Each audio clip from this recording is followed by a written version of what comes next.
Welcome, everybody, to our first official swearing in of our first career deputy fire chief for the town of East Longmeadow. Just a brief history of our deputy. It was a position throughout forever, basically since the department started, as a call department position.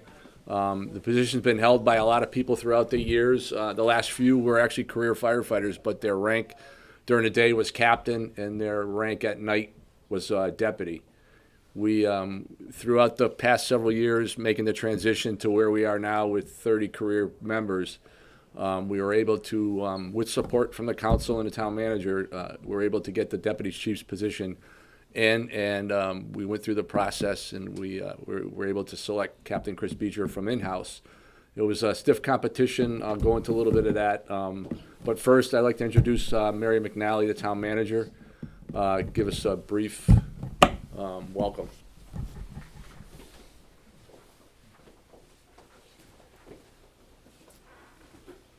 Thank you, Chief.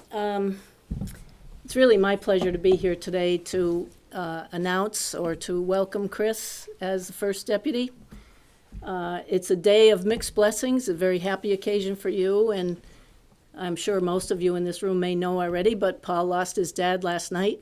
So it's a day of mixed emotions for the firehouse in general and for all of us who have had that experience in life. So we don't want to temper the happiness for Chris Beecher because he's more than a worthy candidate and proved himself to be such during the interview process. But I just wanted to take a minute to acknowledge the fact that the department went 24/7 in 2017. Chris, of course, was a member of the fire service then. But for the last 6 years, it has grown exponentially due to, in large measure, the leadership of Chief Morissette.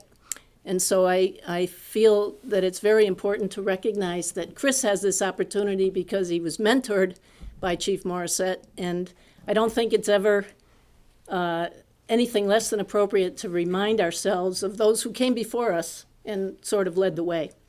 So I'm very pleased that we were able to promote this very important position from within. We just had a similar experience in the police department a few months ago. We didn't appoint a deputy chief, but we appointed a first lieutenant. So I'm thrilled with the fact that the town, through its council and through the hard work of all the people who work here, to be able to advance the town, move the needle forward into a more professional, more sophisticated way of doing business. And I'm sure that you, with all of your talents and your skills and your well-respected reputation among many, many of the other departments in town, COA in particular was just singing your praises to me. I know they highly value the contributions you've made, as does the school department, police department, and every other department, and the town manager's office to boot. So congratulations, Chris. Godspeed. Thank you. Thanks, Barry. I first met Chris back 2005. He showed up at my house with his father-in-law with a load of firewood.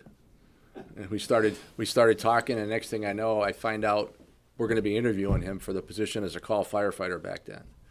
And then I worked with Chris as a training officer as he went through the call firefighter program, and he never said a word.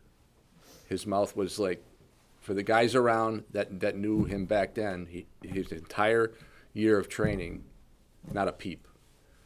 Now, when you get him going, if he was standing here, he is the perfect MC for any event, and he's got that skill set. Chris has, throughout his time with the fire department, when he started full-time, he wanted to take the role of our fire education, our public fire and life safety educator. Not an easy role to do for a couple of years.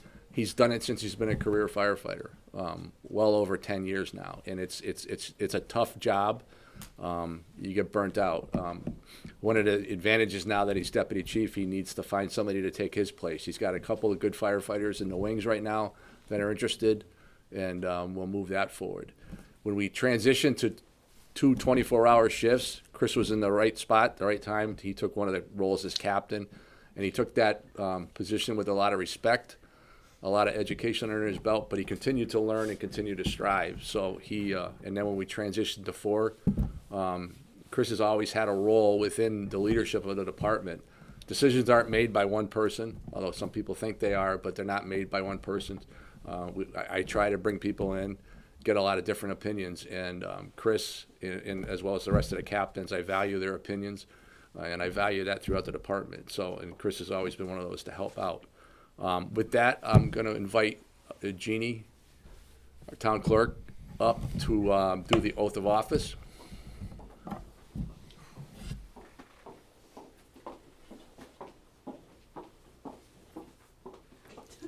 Thank you, Paul. It's an honor for me, Chris. It's a milestone for East Longmeadow to swear you into this important position. This is exciting. Are you ready? I think so. Okay. Raise your right hand, please. I, Christopher J. Beecher, I, Christopher J. Beecher, as the Deputy Fire Chief as the Deputy Fire Chief of East Longmeadow Fire Department, of the East Longmeadow Fire Department, swear that I will faithfully, swear that I will faithfully, honestly, and impartially honestly, and impartially discharge the duties discharge the duties of Deputy Fire Chief of Deputy Fire Chief of the East Longmeadow Fire Department. of the East Longmeadow Fire Department. I pledge to carry out the duties I pledge to carry out the duties of Deputy Fire Chief of Deputy Fire Chief to the best of my ability. to the best of my ability. I will honor and respect I will honor and respect the mission, goals, purpose, and policies the mission, goals, purpose, and policies of the East Longmeadow Fire Department. of the East Longmeadow Fire Department. I pledge to promote and protect I pledge to promote and protect the best interest the best interests of the town of East Longmeadow of the town of East Longmeadow through fiscal responsibility, through fiscal responsibility, honesty, honesty, integrity, and loyalty. integrity, and loyalty.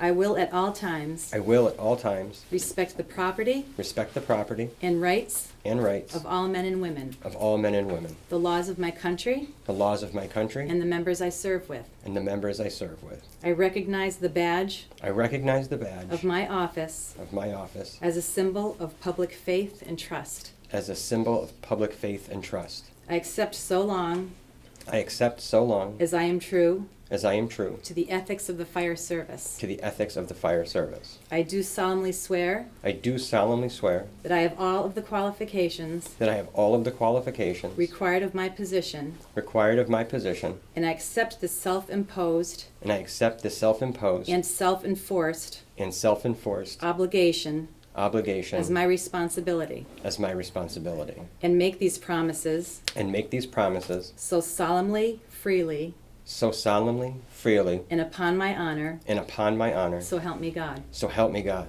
Congratulations. Thank you very much. Thank you.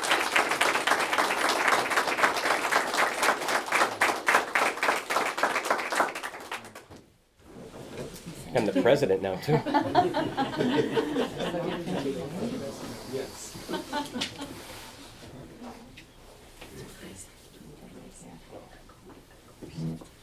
This is a 5-year loan? 18%. Excellent. Thank you very much.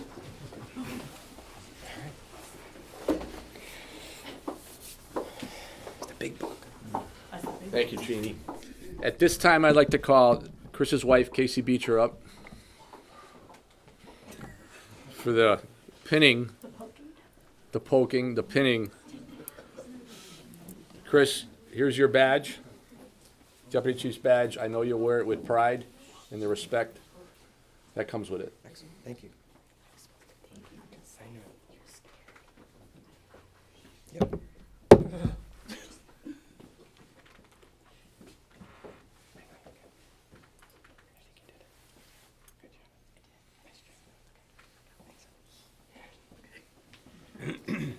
Just a, I'd like to, before I give Chris the podium, I'd like to thank everybody for coming today, members of the town council, a lot of department heads, our assistant town manager, along with our town manager. We have a lot of members from the East Longmeadow Fire Department here, and there's also fellow chiefs and deputy chiefs and captains from neighboring departments. And a lot of the chiefs that are in the room today actually participated in the process. When Chris went through the assessment center, it was a multi-day process. And for those going through it, it's a lot of work and it's pretty nerve-wracking. But you can ask any one of the chiefs that took part in it. Even sitting on their side of it, it is a lot of work for them to do what they do, and I really appreciate the assistance and the time that they gave to do that. But at this point, I'll give the podium to Chris. Again, thanks everybody for coming. We have light refreshments outside, some coffee in the hallway, coffee and water. Everybody's welcome to stay and take a quick walk around the station if they want. Thank you. Thanks, Chief. Yeah. So like the Chief said, I'm really quiet until I get to know people. So we have to sit in this room for close to a year before I feel comfortable enough to say anything else. He wasn't wrong. It was like from February to September. Like I said nothing. But he's right. Now you can't keep me quiet. So real quick, I just want to reflect really quick on what, if for those of you that know firefighter Ed McCamish, we have what we call career moments. And basically a career moment is you think back to something that happened early in your career, and then you say like, wow, I can't believe how long ago that was and how far we've come. So this is my career moment. In like May of 2013, we were standing at the front lawn of a house on Brayburn for a carbon monoxide incident. And the then deputy came up to me and he says, hey, if a full-time position opened up on the department, would you go for it? And I said, yeah. And he went, and then he walked away. And that was it. There was nothing else after that conversation. Fast forward a couple months, the career posting goes up. I apply. A couple of us did. I was lucky enough to get selected. My first day was January 3rd, 2014. We came in at 8 o'clock. I hung my stuff up on the truck. We walked out of here at 4 o'clock. The truck never went out the building. And I thought, I never even got to leave the building on my first day as a firefighter. And then I thought, well, wait a minute. I get to come back tomorrow and do this again. And I get to come back and do it again and again. And that's when it really hit me that this is my career. This is what I'll be doing for the rest of my working life. I am a firefighter. And it was thrilling. And that feeling has never been lost on me. I've always tried to do what's best for this department. Moving it forward, we've seen a lot of changes in the last couple of years. We were Monday through Friday, 8 to 4 when I started. Extended coverage, 7 days a week, 24 hours, BLS ambulances, ALS ambulances. We've grown a lot. I've been lucky enough to be a part of that process. And the best part is that I get to continue to be a part of that process. I have been really blessed to work with just the greatest group of men and women that I've ever had the honor of working with. This is a bit of a bittersweet day. As much as I get to look forward to a new position with a lot of opportunity, I leave behind a work family that means a lot to me. You live with people for 24 hours at a clip. You learn a lot about people. You get to know them, and you get to love them a little bit too. So a little bit bittersweet there. But I'm also excited that I get to help lead those same group of men and women into the future. Somebody once said that never make it a place that you just want to work, make it a place people don't want to leave. And I'm hoping that that is where we're headed. I feel confident that it is. There's so many people to look to that I could say thank you to. Certainly everyone I've worked with made me a better person, better firefighter, better supervisor, better officer, a better chief officer. Chief Morissette for being part of the entire process from the call interviews to the training officer to hiring me career, and then lieutenant captain and then deputy chief. Everyone I've had a chance to work with that has, again, made me a better person.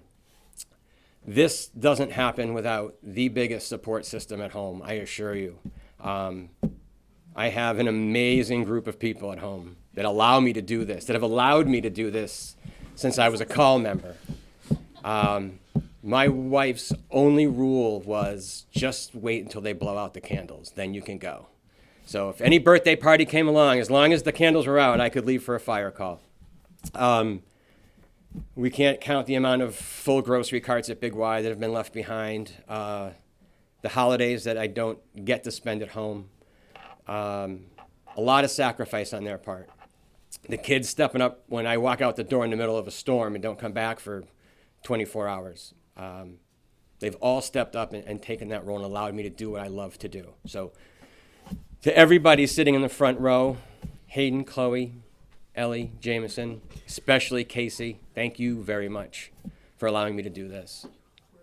And for everyone coming here today, this is certainly humbling. I really appreciate it. I work alongside a lot of you, and again, what you allow me to do and in the community is certainly gratifying. I appreciate it. So thank you very much for coming today. Like the chief said, there are refreshments out there. I did personally arrange the cookie tray, so you'll notice it's stunning. Please don't touch it. But thank you very much for coming.